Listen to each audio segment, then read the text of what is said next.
Hello students, दरअसल success academy online classes में एक बार पुनः आपका स्वागत है। मैं विशाल सर एक बार पुनः आपका स्वागत करता हूं।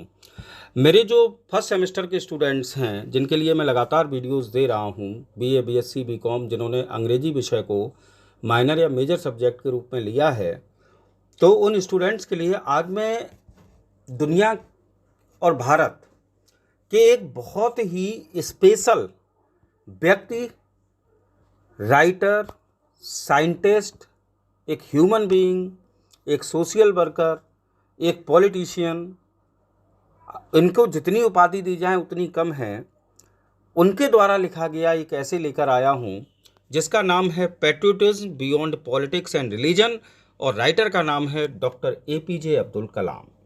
हम सब ने इनका नाम सुना है, ठीक है ना।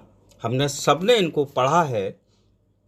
भारत के पूर्व राष्ट्रपति, मिसाइल मैन, भारत रत्न, जो भी आप कह सकते हैं कि भारत के जो भी अवार्ड्स हैं, ऐसा कोई अवार्ड नहीं है जो डॉक्टर एपीजे अब्दुल कलाम को ना मिला हो, ठीक, आप ये कह सकते हैं।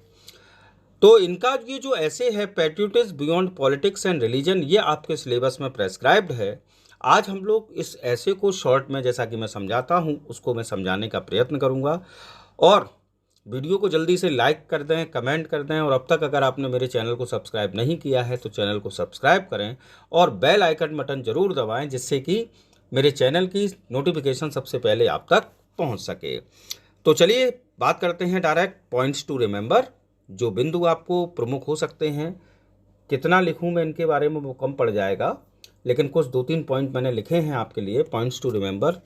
पहला है, Patriotism Beyond Politics and Religion is an extract from the book Ignited Minds Unleashing the Power Within India। Doctor APJ Abdul Kalam की बहुत ही एक फेमस बुक है जिसका नाम है ignited minds unleashing the power within India. ये आपकी बुक है। उसमें से ये ऐसे जो है patriotism beyond politics and religion, इसको एक्सट्रैक्ट किया गया है, ठीक है ना। किस बुक से? इग्निटेड माइंड्स, आप ध्यान रखिएगा, इग्निटेड माइंड से इस ऐसे को लिया गया है।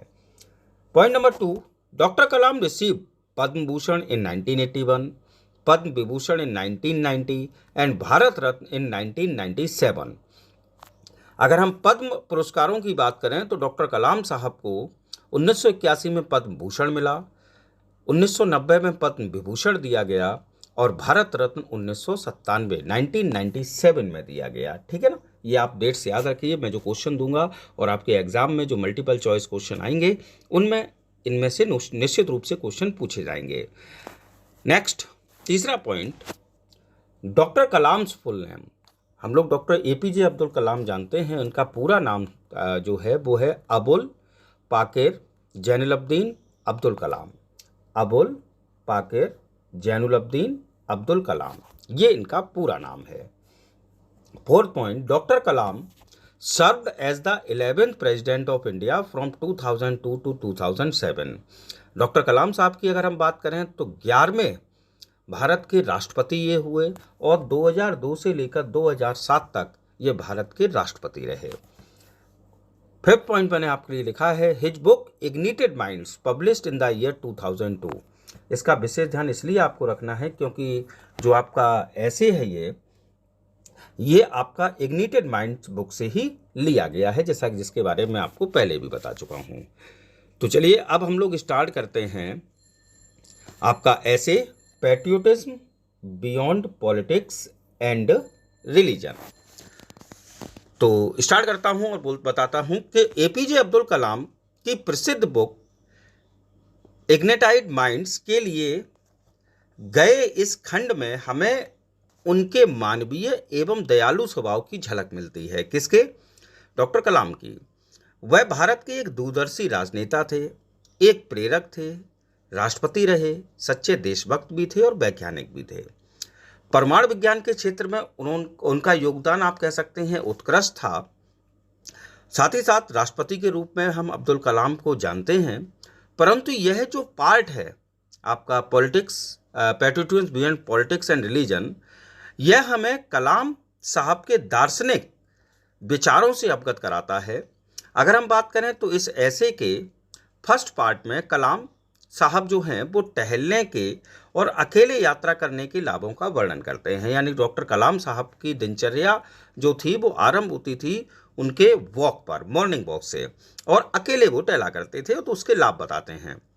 वो कहते हैं कि सनराइज के समय की सुंदरता और पक्षियों की चहकार का वह आनंद लेते थे जब वह टहला करते हैं। ठीक है, लेखक के लिए यानी कलाम साहब के लिए एक ऐसा पल है जब वह इन प्राकृतिक घटनाओं के लिए ईश्वर के प्रति अपनी कृतज्ञता का अनुभव करते हैं।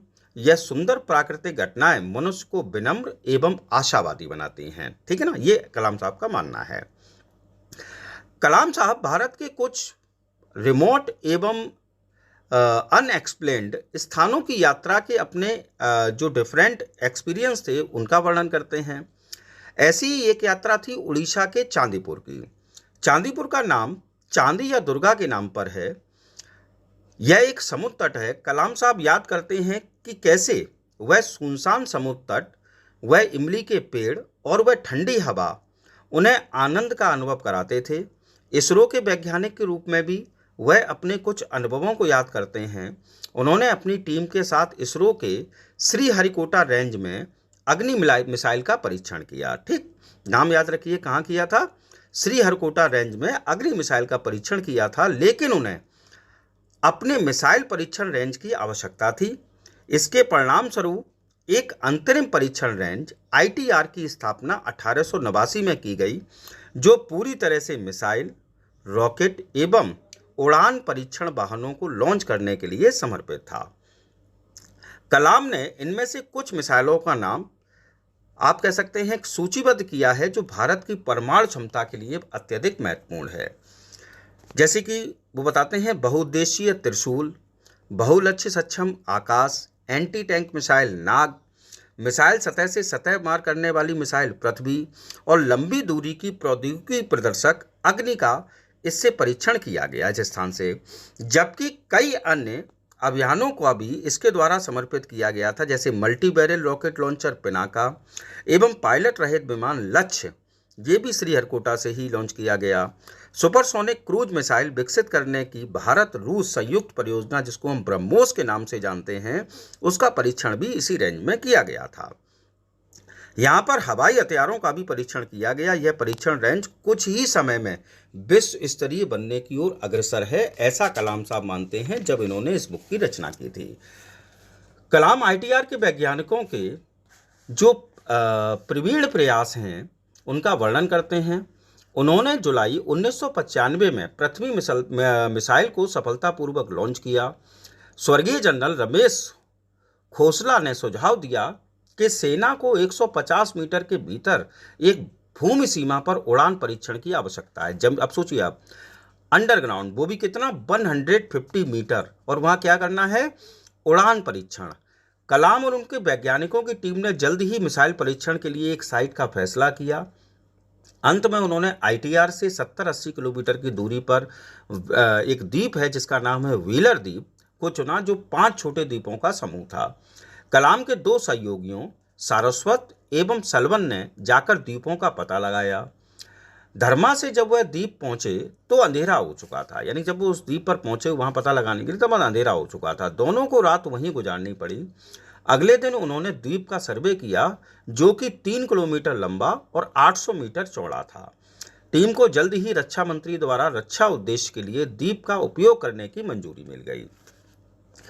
अब ये जो श्रीहरिकोटा रेंज है वो कर्नाटक में है, तो वह मुख्यमंत्री बीजू पटनायक की बहादुरी और गर्मजोशी को भी याद करते हैं। जब उन्होंने जकार्ता के लिए अपने कलिंग एयरबेज विमान का संचालन किया था, किसने? बीजू पटनायक साहब ने। जब इंडोनेशिया के राष्ट्रपति सुकर्नो अपनी नवजात बच्ची का नाम रखने के लिए परेशान थे, तब बीजू पटनायक ने तुरंत ही बच्चे के जन्म की परिस्थितियों के बारे में सोचा और उन्हें एक उपयुक्त नाम सुझा दिया, और नाम क्या था? मेघावती। यहाँ लेखक को पहले के राजनेताओं की उदारता पर आश्चर्य होता है, जिन्होंने धर्म का प्रयोग लोगों को बांटने के लिए नहीं बल्कि लोगों को जोड़ने के लिए किया। कलाम साहब राजनीति में एक ऐसे दौर के के गुजर जाने पर अफसोस करते हैं, जब राजनेता अपनी राष्ट्रीय सीमाओं से परे जाकर सोचते थे और भविष्य की कल्पना किया करते थे। आज का भारत अपने दृष्टिकोण में सीमित है, केवल एक ही देश से आसक्त है और इस प्रकार दुनिया के दूसरे देशों के लिए इसका महत्व कम हो गया है। कलाम भारत और पाकिस्तान की सदियों पुरानी जो आप प्रतिद्वंद्विता है उसका भी उल्लेख करते हैं, लेकिन वह इस अवसर का उपयोग एक बेहतर, मैच्योर और एक रेस्पॉन्सिबल भारत विकसित करने के लिए करना चाहते हैं। एक ऐसा भारत जो और अधिक धर्मनिरपेक्ष हो और अधिक लोकतांत्रिक एवं स्वतंत्र हो, ऐसा वो चाहते हैं। भारत की परमाणु क्षमता, एटॉमिक पावर जो है, उस पर भी कलाम साहब अपना रुख स्पष्ट करते हैं, निर्णायक बताते हैं। वह अन्ना विश्वविद्यालय में इंजीनियरिंग के अंतिम वर्ष के 200 छात्रों के लिए एक सेमिनार वहां आयोजित की गई, जिसका नाम था प्रौद्योगिकी एवं इसके आयाम, पर उन्होंने 10 स्पीचेस की एक श्रृंखला देने का अपना अनुभव को व्यक्त किया। छात्रों में से एक ने डॉक्टर अमर्त्य सेन के इस बयान पर सवाल उठाया कि मई 1998 में भारत सरकार द्वारा संचालित परमाणु हथियार की कल्पना गलत थी। अमर्त्य सेन जी भारत के एक बहुत बड़े अर्थशास्त्री रहे हैं, हम सब उनका नाम सुना है, नोबेल प्राइज विनर हैं, और उनका भी एक ऐसे आपके सिलेबस में प्रेस्क्राइब्ड है, वो मैं आपको पढ़ाऊंगा। तो अमर्त्य सेन ने अपनी बुक में लिखा कि भारत ने 1998 में जो परमाणु संचालित कार्यक्रम किया या परमाणु हथियार की कल्पना की, वो गलत थी। ठीक ऐसा सवाल एक स्टूडेंट ने उठाया कि अमर्त्य सेन साहब ऐसा मानते हैं, जब कलाम साहब अपने लेक्चर दे रहे थे। तो कलाम साहब ने इसका जवाब दिया। कलाम साहब बोले कि एक मजबूत राष्ट्र के लिए आवश्यक 3 कारकों को सूचीबद्ध उन्होंने किया। पहला, उन्होंने कहा कि अपनी उपलब्धियों पर सामूहिक गर्व करना, एकता एवं संयुक्त कार्रवाई की क्षमता होना। एक राष्ट्र एवं उसके नागरिकों के उत्थान के लिए उसके पास उसके महान नायकों की एवं उनके साहसिक कार्यों की एक सामूहिक स्मृति होनी चाहिए। वह कुछ ऐसे देशों को भी सूचीबद्ध करते हैं जो अपनी उपलब्धियों पर गर्व करते हैं, जैसे कि ब्रिटेन है, जापान है, जर्मनी है। और कलाम साहब कहते हैं कि यह उनकी मिशन भावना है जो उन्हें दुर्गम बाधाओं के बावजूद भी ऊपर उठाती है। यानी कि अगर हमने कुछ प्राप्त किया है तो हमें उस पर गर्व करना चाहिए, इसमें कोई दो राय नहीं है।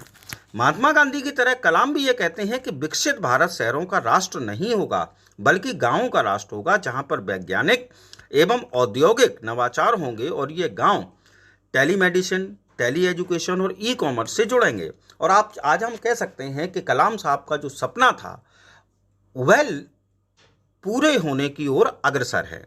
आज भारत के गांव telemedicine, tele education, e commerce से जुड़ रहे हैं।